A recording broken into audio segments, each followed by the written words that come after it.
Hi and welcome to another video in the series of looking at a quick demonstration around the HP ArcSight solution. In this particular video I'm going to dig in a little bit more detail around troubleshooting connectors and some basic things to look out for when trying to understand what's actually wrong with them and trying to understand what's going on with regards to progress and status. Now I actually have a connector installed. I'm running on a Linux machine, as you can see. We can see where we got it installed. It's just a syslog one. We can see it's installed in a particular tree here. Now, one of the first steps that I would normally start with is to take a look at what we got, is just see it running, see what we can see from the startup process. So I'm actually going to do that now. Agents, which is the startup process for running the connector, and of course that actually just give me to the what they call standard out, and the same goes on Windows as well, the running process of what's actually going on, some debug messages. Now I'm not going to go into a huge amount of detail here, but what I will do is I'll just give a very brief run through of some of this initial messages, which is really useful to understand what's going on and understand some of the aspects of what the connector is doing. Now it's going to do some basic checks. It's going to check the operating system, what user we're running as, what's the directory we're in as well, and also what's the version that's involved. So that's fairly obvious and we'd expect to see that. We're also going to see some further information here as well. It's just worth bearing in mind. It's going to tell you where the destination is going to be as well. So in this case I can see that this is actually a smart message, so it's going to a logger, so we can see the information there. We can see the destination IP address, we can see what is the actual receiver that it's going to and whether compression is turned on or not, and there'll be other destinations in there as well if it's going to ESM or Express and so on. So we can see those destinations there and confirm the details. It's worth bearing in mind that this little stage here, as it's going through and it's processing, a connector will actually generate this information. So it'll generate the running memory used within the system and how much garbage collection, GC, that's what it stands for, is being spent on time basis to clear that up. What it's actually doing in startup there is it's loading all in, because this is a syslog parser, it's loading the syslog parsers for each of the different types that it could process. So it takes a second, well it doesn't actually take a second, it takes about 0.04 of a second to load all those up, but it gives you a running guide. As a connector is running, you'll see those messages being processed as well. We can see some queues being started, which is great. We scroll down a little bit further and we can see some further information here. Again, it's smart message. We see the data of the actual destination of where it's going to. When we start to get some information here, starting to get some interesting stuff. The N equals name, so that's what I called it, and the ET and HT. ET is the event thread, so the data throughput to the destination.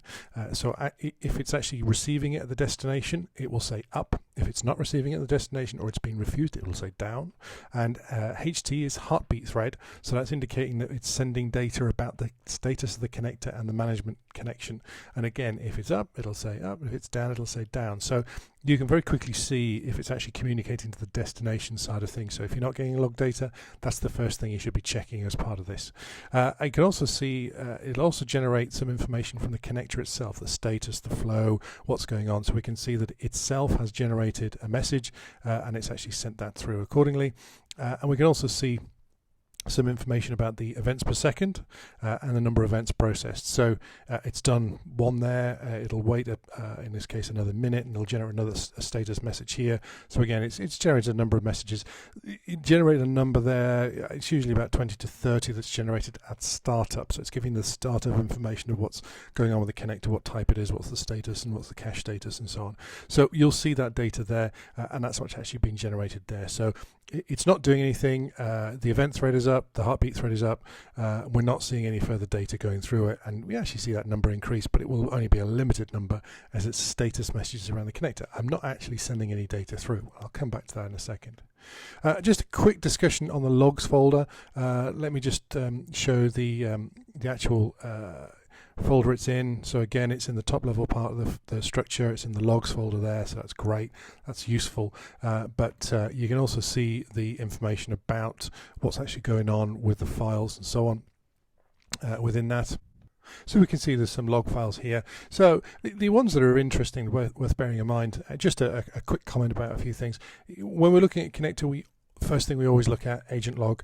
It is also worth looking at the agent out wrapper log as well, and I'll talk more about that in a second. This is all thread dumps with regards to the Java virtual machine and it's running, and you'll get the rotated logs going here. You can control the size and number of those rotated logs as well, so that is actually configurable as part of the agent setup. I'll talk more about that with regards to advanced connector setup. This is just troubleshooting and looking at what's going on. What I can do is I can just take a look at the agent.log, and there's a whole load of data in there. It's actually very useful, and I'll dig into that in a bit more detail in a second, but we're getting everything in there. Everything will tell you what's going on, and it really is a fantastic source of information. Equally, the agent out as well would actually give you a little bit more information on what's going on. So let me just tail that so we can see what's going on. Wrapper.log, so we can see all the information here. It's actually going through a whole load of data with regards to connectors and management and so on and so forth. So we'll see some information in there as well. It's actually a useful guide to go in. And again, the agent.log file as well, we'll see what's going on. It's actually going to give you all the data you get from the actual console standard output here. You'll also get all the additional information here, so you will see a whole load of extra stuff, not just about number of events being processed, but you'll actually see filtering rate, you'll see processing rates. Just as a guide, again, I talked about ET and HT. SLC, if you ever see that, that refers to as what they call since last check. So it's regarding to a checkpoint mechanism as it's going through the data. The last time it checked, it was this number and so on. So you'll see some data in there, and it'll get flushed through accordingly. So it's useful. Now, if I actually just replay some data through this for a second, we'll start to see some information when we start to troubleshoot what's going on. So if I just start replaying some data into this, we'll see this number of events going up. We'll see some of the information popping up, what's actually been processed. So I'm actually sending some syslog data as we speak. I will take a second or two for it to flush through the system and get processed. But it's a good guide to start troubleshooting what's going on. Now, the interesting thing is we start to see some of this data. If you receive event data from a source, you'll actually see it being received, and it'll actually tag. So we are taking a record of what the device, vendor, product that it's equating to, and some basic information about the IP addressing. So in this case is the log source IP address and the agent source, so where is it coming from, and we'll record that as a tag, and we can see what's going on, so we can differentiate different devices from the same log source as well. So we can see it'll do that for everything as well, so we can see a bunch load of Cisco logs here. It's all getting processed. Now we can see that the event number has gone up. We can see that the EPS is going up as well. So anything new will get logged into there as well. If I just jump into the actual agent log there a second, I'll just tail the end of that. So we can see a whole load of extra information that we'll see around some of this information, how it's getting stored and processed as well. If you ever see anything that's been popping in there with regards to data around not being complete, not being processed, invalid, or even just a JVM message fault, you'll see that in there as well, and it will flag it up accordingly.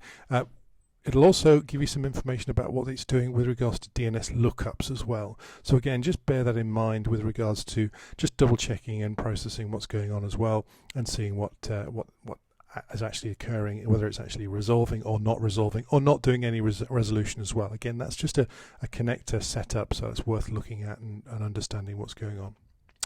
And then finally, just as a final wrap up, it's worth bearing in mind, of course, if you close this down, it'll flush everything out, it'll close all the files, it'll refresh all of the process ID files and so on, and flush all the connector information out. You may see some further information here.